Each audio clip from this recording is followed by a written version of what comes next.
In the beginning was the Word, and the Word was with God. What does that mean? John 1 and 1. In the beginning. What beginning? What beginning? The beginning was the Word, and the Word was with God. What people say that it's talking about Christ. Uh, okay. But was Christ, what form was he in? What form was Christ in the beginning? The Word was God. Okay, what is it saying? Because we got that all messed up, man. We got that all messed up. Here's what I believe it's saying. In the beginning, when God created the earth, the only essence of God that we could see or understand was His Word. The way we could understand God's existence and know that He existed was we heard Him talking. The Word was His words that He was speaking. Okay? That's the Word. In the beginning, all we knew and the only way we could identify God was that He was speaking His words to us. In the beginning was the Word. Okay? That's all we knew of God is His words.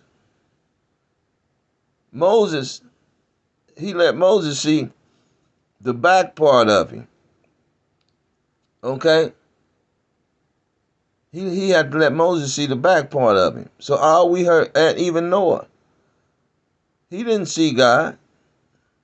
The only thing we knew of God is His words that He was speaking. In the beginning was the Word, and the Word was God.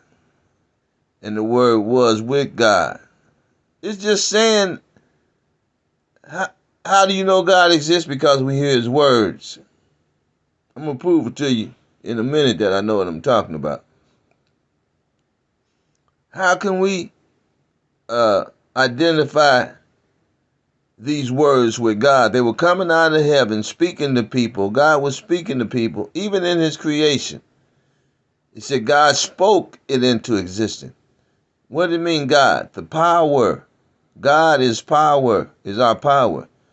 The power of God was in His words. Come on, somebody.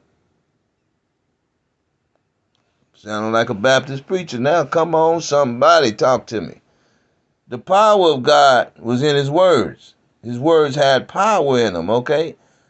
He spoke, and His words, His power went forth in His words. His words carried power, and they started creating, okay?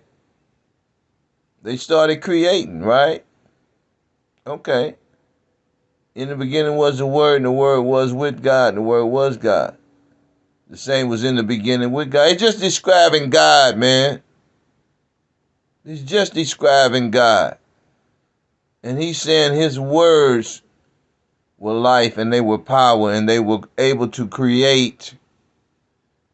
All things were made by Him. His word, His power in His word. Okay? Now, go down to 14.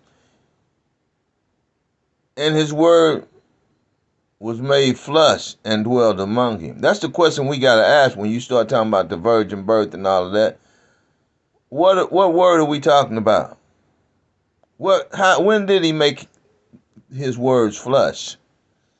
Okay? Because y'all talking about Jesus Christ before Jesus Christ was even born. Because you know, the only reason you can say, okay, Jesus Christ was in heaven with God is because He was in the mind of God, His words. God even had thought about, he had thought to create Jesus Christ before He even made the first moon or the first piece of dust. He called into existence something that was not. So everything was in God's mind. So Jesus Christ was in his mind, okay? He was in his mind. I don't know what's in y'all's mind, but Jesus Christ was in God's mind. But he started off, the only thing we knew of God was his words. That's why he's talking like this. That's why John's talking like this. Now, I believe this is the same John that said, we beheld his glory. Our eyes, First John, I think that's First John, our eyes beheld him. We touched him. We laid hands on him. Talking about this same God now. That's what he said in John. He said, we beheld him. The word. Those words that God spoke, that did all the creating, that was with God. Now he made them flesh. And he came down and was born a son, named him Yahawah, Jesus Christ, they call him in the English. He was able to touch that word. You was able to, now you're able to touch him and beheld him with our eyes. Our eyes were able to look at that word that I was talking about. John said that I was talking about in John 1:1, St. John 1:1. Now he said, now he's down here in the flesh. We can hold him. We can look at him. He wasn't talking about God, the Father God. He was talking about the words. His words were made flesh and he dwelled among us. See, so now we go into another argument talking about the virgin birth. But we just want to get that word right. Get that John 1:1 right. In the beginning was the word. He's talking about the words that God was speaking. Not Christ up there in a body and in a spirit. Christ was in his mind. So he existed. If he exists in the mind of God, who can change the mind of God? Who can say, you ain't going to be able to bring that to pass? Nobody. So if it exists in God's mind, then it exists. It exists. Nobody can stop God. He's God all by himself. So y'all tell me, give me some clarification. If I got it wrong, give me something to clarify that. All you scholars out there.